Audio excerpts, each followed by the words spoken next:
My name is Ellen Carter. I'm 60 years old, 3 weeks widowed, and tonight my daughter-in-law is teaching me how to wipe my own counters. She moves around my kitchen like an inspector, opening cabinets, tugging drawers, sighing loud enough for the whole block. Behind her, my son stands by the fridge with his hands jammed into his pockets. He used to sit on this very counter and swing his legs while I packed his lunch. Now he's studying the floor like it might give him an answer. "There's grease all over this stove," Sabrina says. She plucks a jar from the pantry and squints at the label. "And this is expired. Ellen, this isn't safe." She holds the jar up like evidence in a trial. "I've cleaned other people's offices for 30 years. I know the difference between messy and dangerous. I've managed just fine," I say. "This house hasn't fallen down yet." Sabrina sets the jar down with a sharp clink. "Have you, though?" she asks. "You're alone now. You forget little things. You leave lights on. You may not notice, but Michael and I do. From now on, I'll be teaching you how to take care of this place properly." She says, "teaching you," as if I just moved in. Mike clears his throat. "She's just trying to help. Mom," he mumbles, "we're worried about you." I look at my son.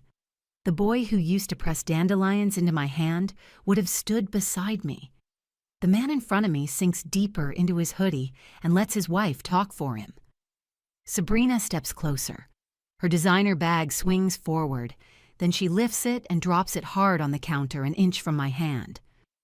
The sound cracks the quiet and makes my coffee spoon jump. I flinch.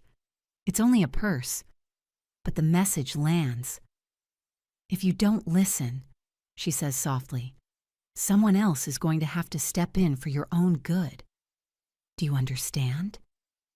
My heart bangs against my ribs. Grief has been sitting in my chest like a stone, but something sharp pushes up beside it now. I straighten. "This is the house I paid for," I tell her. "With 30 years of cleaning other people's floors, you don't get to walk into my kitchen and teach me how to live in my own home." Her smile falls away. Her eyes go flat. "You're being unreasonable," she says. "Michael, say something." He shifts his weight, caught between us. "Maybe just hear her out. Mom," he says. Sabrina knows about houses. She's thinking long term. I look at my son, at the woman he chose, at the bag still pressed into my countertop, and a thought I never expected to have takes shape. Maybe they're not just worried about me. Maybe they're worried about my house.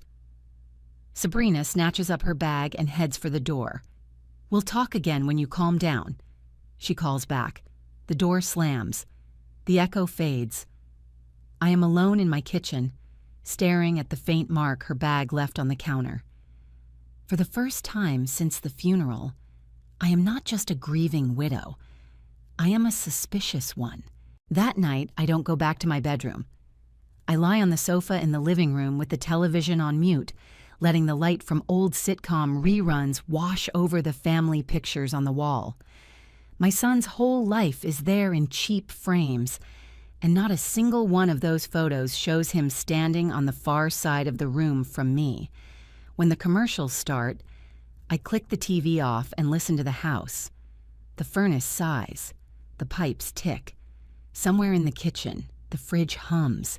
This place is old, but it has never failed me. I bought it with mops and bleach and sore knees, not with anybody's charity. I still see the first day like it happened last week. I walked through the front door behind a nervous young agent who kept asking if I was sure about the mortgage. I'd come straight from a night shift at the university, hands smelling like disinfectant, a stack of wrinkled pay stubs in my purse. "I'm sure," I told her. "I'm tired of renting. I want walls that belong to me." Frank slipped his arm around my shoulders and laughed, that deep laugh that shook his whole chest. "She'll scrub every inch if she has to," he said. "You'll never see a cleaner house." For a long time, that was true. I worked nights cleaning offices and classrooms, pushing my cart past bulletin boards covered in other people's futures, then came home to pack Michael's lunch and get him on the bus. I slept in pieces and told myself it was worth it every time I turned the key in my own front door. The first crack in that life didn't come from the walls. It came from Frank. He started losing his balance on the porch steps. He set his coffee on the stove and forgot it was there. Doctors sent us for scans and used careful words like progressive and we'll try to slow it down. The dining room table turned into a landscape of insurance forms and pill bottles. I added new routines to my days, counting prescriptions, writing down appointments, pretending I wasn't scared. On nights when he couldn't keep food down and I couldn't keep my hands from shaking, I called Michael. "I'll drive up next month, Mom," he said. "We'll do a cookout. I'll fix that gutter. I promise." Next month slid into after this project, and then into when things calmed down. Things did not calm down. Frank got weaker. The house got quieter. Michael's visits became phone calls squeezed between meetings. When he finally showed up with Sabrina, he stood in the doorway smelling like a department store, wearing a city shirt I'd never seen before. He kissed my cheek, held out an arm, and said, "Mom, this is Sabrina. She's in real estate. She's amazing at what she does." Sabrina smiled and handed me a bouquet that looked too expensive for my chipped vase. Her voice was warm, her handshake firm, but her eyes slid right past me to the square footage. "Such a charming place," she said, walking through my living room. "Great bones. A little dated, but with some updates you could really unlock this property's potential, especially on a lot this size. You're sitting on a lot of value, Ellen." I told myself that was just how people in her business talked. Frank wasn't convinced. After they left, he sat at the kitchen table and rubbed his chest the way he did when he was tired. "She looks at this house like it already has a sign in the yard," he said. "You be careful." I smiled and told him he was reading too much into it. It was easier than admitting his words landed somewhere deep in my stomach and stayed there.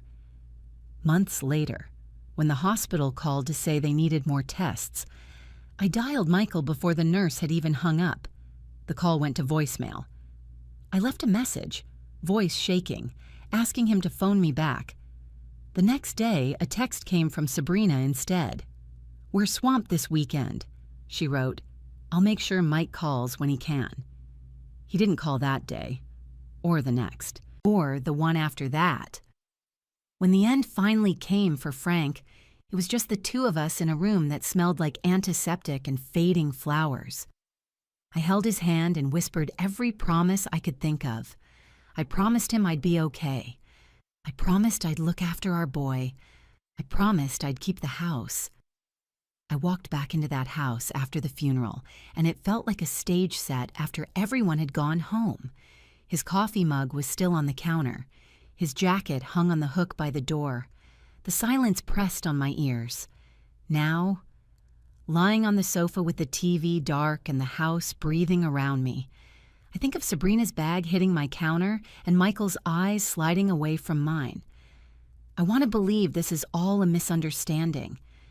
I want to believe my son is still the boy who brought me dandelions.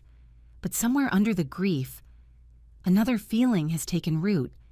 It is small and bitter and terrifying. For the first time, I wonder if love is enough to keep your own child from seeing you as a problem to be solved. The furnace kicks back on. I pull the blanket up to my chin and stare into the dark until morning. Somewhere between midnight and sunrise, I decide that whatever is happening, I am not going to sleepwalk my way through it. If they want to make plans for my life, they are going to have to do it to my face. 2 mornings after the kitchen scene, the phone rings while I'm rinsing out a coffee cup. I almost let it go to voicemail, but habit wins and I answer. A man introduces himself as Cole Jensen, an attorney in town who works with older adults. He says he doesn't usually call strangers, but felt he should speak to me before taking any further steps after a conversation with my daughter-in-law, Sabrina. My grip tightens on the receiver. When I ask what kind of steps, he apologizes for my husband's recent death, then says this isn't about the estate. Sabrina has told him she's worried about me living alone, that I forget things, leave doors unlocked, fall behind on bills. She asked what it would take for her to be able to make decisions on my behalf if I decline. The dish towel slips from my shoulder and hits the floor. For a moment, the kitchen tilts. I hear my own voice, thin and shaky, asking, "She told you all that?" Cole says some families have real concerns, but the way she described me and how often she mentioned my house raised red flags. Before doing anything, he wants to meet me in person and see for himself. My eyes land on the appointment card on the fridge. 2 weeks ago, my doctor called me healthy and very independent. I ask what exactly Sabrina said about the house. Cole hesitates, then admits she talked at length about its value and the equity I've built, the way some of his past clients' relatives have. He mentions cases where family members use legal authority to grab control of an elder's assets and says he's learned to be cautious. I hear Sabrina in my kitchen telling me I'm sitting on a lot of value. I steady my voice and tell him to come by. I'm not going anywhere. Later that week, I climb the stairs to his small office over a bakery downtown. The waiting room is plain. He meets me at the door, gray at the temples, kind eyes behind tired glasses, and we sit across from each other at a crowded desk.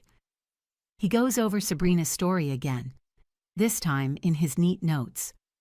According to her, I misplace things, repeat myself, leave the stove on, and could be pushed into signing papers I don't understand. She wanted to know how to be named to handle things once I'm no longer capable. Hearing my life reduced to a list of supposed weaknesses makes my stomach knot. I see vulnerable people every week, Cole says, folks who truly need someone to step in. I also see people who are managing just fine, and the danger is coming from the people around them. My job is to tell the difference. He asks my address, the date, the name of the president, how I pay my bills, who has access to my accounts, what a typical day looks like. I answer all of it without effort, anger burning under the surface. When he asks if I cook for myself, I almost laugh. I've been cooking for myself since I was 12, I say. I still know where the pots are. He gives a small smile, then turns serious again and says he's not a doctor. But I don't sound like someone who can't manage her own affairs. I sound like someone who's been carrying more than her share for a long time. Some of the tightness in my chest eases, but it doesn't disappear. So what do? I ask. Besides ban her from my kitchen, Cole tells me to start with a note from my doctor confirming my mental capacity. Then, he says, we should update my will and, if I'm willing, put the house into a living trust with me as trustee so it's harder for anyone else to take control without my consent. He also tells me to start keeping a record, dates, conversations, anything Sabrina says that feels off. Paper trails matter, he says, especially when someone is building a case that you're not fit to run your own life. The thought sits in my chest, sharp and solid. Now. A week after my meeting with Cole, he calls again. This time, his voice carries a weight I can feel through the phone. He asks if I can stop by his office.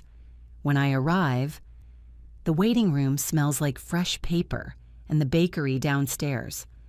A man I don't recognize sits in one of the vinyl chairs, hands clasped so tightly his knuckles are white. Ellen, Cole says, stepping out of his office. This is Daniel Brooks. He wanted to speak with you. Daniel stands, offering a hesitant handshake. Up close, he looks younger than the lines on his forehead suggest, maybe late 30s. His palms are rough, and he avoids my eyes for a moment before clearing his throat. I know this is strange, he says quietly. I wouldn't be here unless it mattered. We step into Cole's office. Daniel sits across from me, elbows on his knees, gaze fixed on the worn carpet as though he's gathering courage grain by grain. When he finally speaks, his voice is rough around the edges. My dad was a mechanic, he begins. Worked at the same shop for 30 years. My mom died a while back. It was just him in that old house after that. I nod, not sure where this is going, but something in my stomach tightens. He didn't ask for help, Daniel says. He was stubborn, proud. Then one day he tells me he's met this real estate agent who's helping him think about downscaling. That's the word he used. Daniel lets out a humorless laugh. Said she was patient, said she understood older folks. He pauses, drags a hand across his jaw. Her name was Sabrina. The air in the room goes thin. I sit back, gripping the arms of my chair. Daniel continues. She started with little things, helping with bills, sorting mail, driving him to appointments. At first, I figured she was doing him a kindness I didn't have time for. I work long shifts. I thought he'd lucked out. Cole opens a file on his desk and slides it toward me. I don't touch it yet. Daniel keeps talking. She talked him into signing documents, said it was for his protection, told him not to bother me with details. His voice cracks. By the time I realized what was happening, she had power of attorney. She sold his house, got her commission, transferred everything she could before disappearing. He finally looks up. His eyes are bright with anger and something deeper, shame. My father died in an assisted living place 3 towns over, he says softly. Hallway smelled like bleach and canned soup. They found him after he fell. Alone. He gestures at the file. That's the paperwork. Her name's all over it. I pull the folder toward me.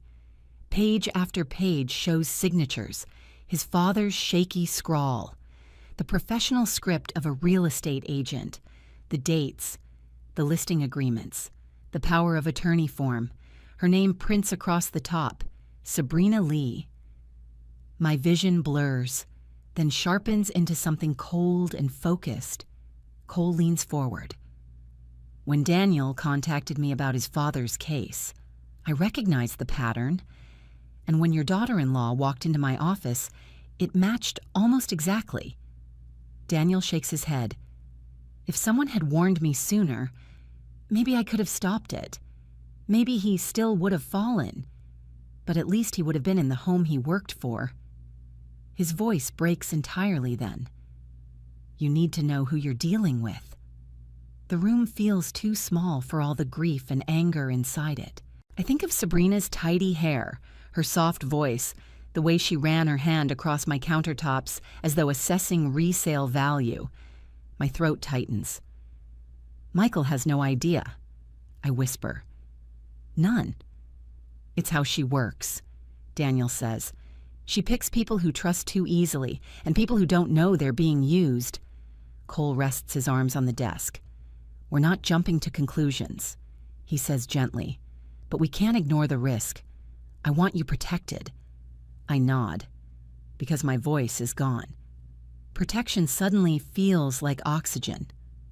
What do I do next? I manage. Cole walks me through it. Finalize the letter from my doctor. Shift the house into the trust we started, and limit every scrap of access Sabrina might try to claim. Paper walls, he calls them, the kind that hold up in court. When he finishes, Daniel stands. I wish I didn't have to tell you any of this, he says.